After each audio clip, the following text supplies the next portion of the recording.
Hello guys, magandang gabi. Ayan, shoutout sa lahat. Welcome back sa YouTube channel ko.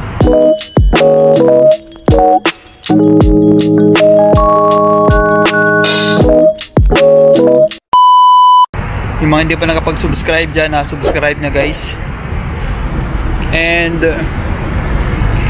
ayan, shoutout sa lahat. Shoutout sa mga lagi nanonood sa vlog ko. Ayan, thank you so much guys. And sasagutin lang natin itong comment ni Idol, isa nating viewers. Ayan, shoutout sa iyo Idol. Ay siya siyang mandirigma dito sa Macau. Ayan, kaya mo yan at huwag ka mawala ng pag-asa. Sabi ko nga lagi, hanggat may visa may pag-asa, diba? Mayroon talaga yun. Dapat nag-apply ka talaga, diba? Kasi kung ante-ante ka lang ng kung hindi ka rin gumagawa ng paraan, wala talaga yan. Ayan, sagutin lang natin na sabi niya is, ayan sabi niya na 20 daw yung CV na ubos na sa isang araw. And then ayan, wala pa rin daw tawag. And guys, ganun talaga minsan, na experience ko yan. Hindi ko rin siya hindi ko rin siya masisi, hindi ko rin siya kasi ganyan din kami dati, ganyan din ako. Alam nyo guys, hindi lang 20 na ubos ko, 30 sa isang araw. Lahat sinusuyod ko, nag-online ako. Ganun talaga. Dapat ka mag-sakripisyo. Talagang sipagan mo. Diba? Ganun yun. Ako dati talaga, nawalan ako ng pag-asa. Diba? Nawalan ako ng pag-asa. Nanonood na lang ako ng vlog ko. Sarili kong vlog, pinapanood ko. Diba? Sabi ko nga, talaga ako. Sabi ko, hindi ako makahanap ng trabaho. Ang hirap yung sitwasyon na nandun na ako. Ako yung nag-a-advise ng ganito gawin mo. Tapos nung nandun ako sa sitwasyon, ang hirap pala. Mahirap naman talaga maging mandirigma guys.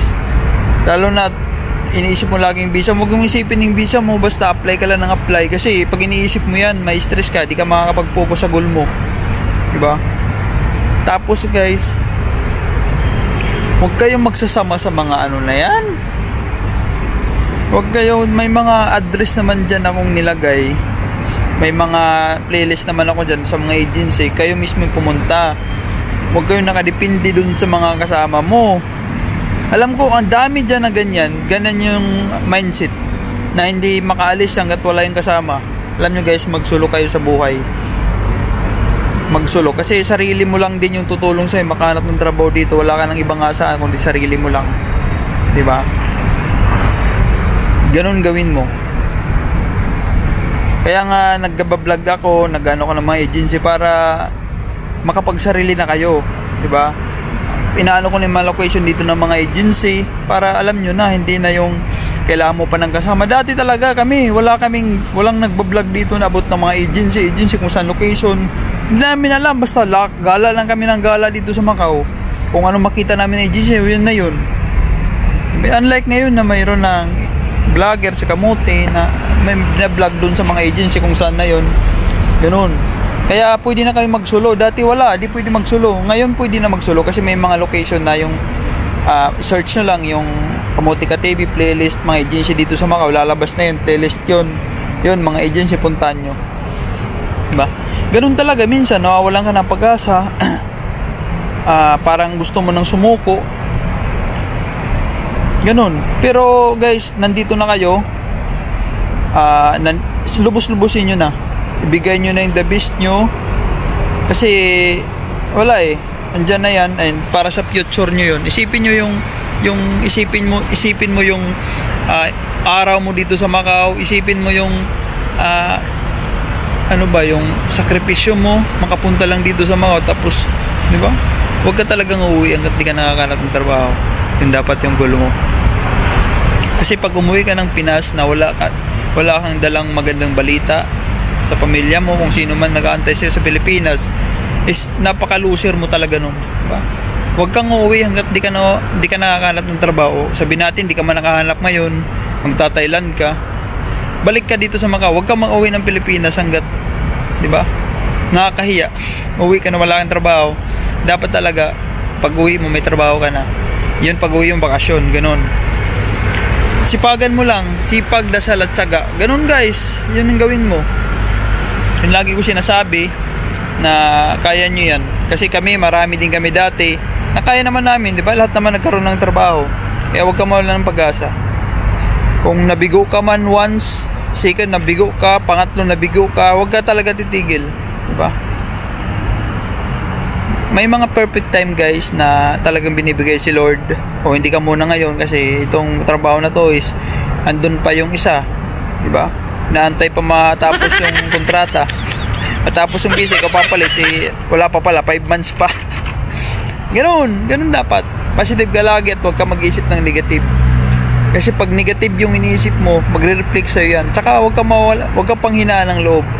Lagi kang positive. Positive lagi, makakahanap ako ng trabaho. Yun lagi dapat yung mindset mo. Noon. Huwag kang makikinig sa mga paligid dyan na hindi ka ay dami na yung naghahanap ngayon, walang mga kutang mga agency. Huwag kang magpapaniwala dyan kasi lagi may kuta araw-araw yung mga agency. Puntahan mo lahat ng agency, nandyan sa playlist ko. Araw-araw, diba?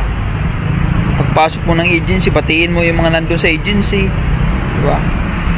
O araw-araw mo binabati sila, makikilala ka niyan sa isang buwan ba naman na lagi ka pumapasok sa kanila? Ganun. Yung diskarte, pag nakilala ka na nila, hindi ikaw nala priority niyan pag nagkaroon sila ng quota. Kaya idol, huwag ka mawala ng pag-asa. Lahat kami dumaan dyan. 20 lang sa'yo, maliit pa yan sa amin nga dati. Nagpapaprint kami, 100. 100 na ano, 100 na resume, ang kapal nun. Dami, ubos yun. Ubos yun lagi, yung 100. Ilang araw lang. Isipin mo 3, 2, ubos na. Ganun kami dati. Ngayon, kaya nyo yan guys, kaya nyo yan. Kasi lahat naman kaya. Isipin mo yung iba na kaya, ikaw pa. Ikaw pang hinaan ng loob. Dapat pagdating mo dito sa Macau, dapat ano ka na, makapal na mukha mo. Hindi na yung, huwag ka pahiya-hiya dito, ay naku, walang mangyayari sa'yo pag pahiya-hiya ka. Kapal dapat mukha mo. Lagi ko sinasabi kasi guys, experience ko yan. Sinasabi ko totoo para sa inyo yan, hindi para sa akin. Diba? Hayaan nyo pag ano, gusto ko na rin mandirigma. Gusto ko na rin ulit subukan mandirigma. Diba? Ganun lang.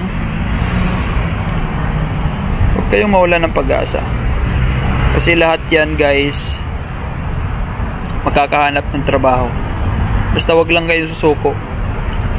Kung may mga edad dyan, wag kayong panghinaan ng low age, doesn't matter dito.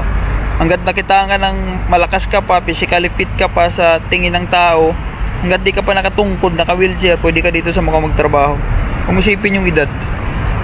Hanggat kaya mong magtrabaho, pwede ka dito sa Macau.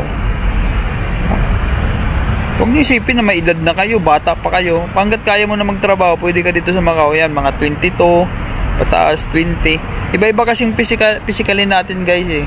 Mayroon 20 na parang damulag na, mayroon, yan, mga pwede na yan. Pag nakita ka na malaki ka naman tao, kaya mo na magtrabaho, pwede ka na dito.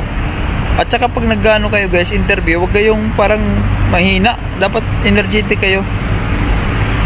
Ayan, kaya mo yan idol, kaya nyo yan. Yung mga nandito sa Macau, yung mga naghanap ng trabaho, kaya nyo yan, huwag kayong mawala ng pag-asa. Lahat makakahanap ng trabaho, hanggat may visa, may pag-asa guys, tandaan nyo yan. Huwag kalimutan magdasal ha. Lagi kong sinasabi, kaya nyo yan, and prayers is the best sa lahat. Yan, dasal kayo ng dasal. Diba? Pagdasal nyo, nahanapan kayo ni Lord ng trabaho. Yun lagi yung prayer. Para sa pamilya nyo yan. Yung sinasabi ko, para sa inyo yan. Huwag kayong tatamad-tamad dito, naku, hindi kayo makakatrabaho. Kung ganyan, magpabook na kayo maaga ng ticket para mamura-mura. Diba? Ganun lang. Kaya nyo yan guys, and lagi kayo manood sa vlog ko para magkaroon kayo ng maraming idea. Diba? Lalo na mapapunta ng Macau. And yun lang guys, shoutout sa lahat, I love you all. Yun lang.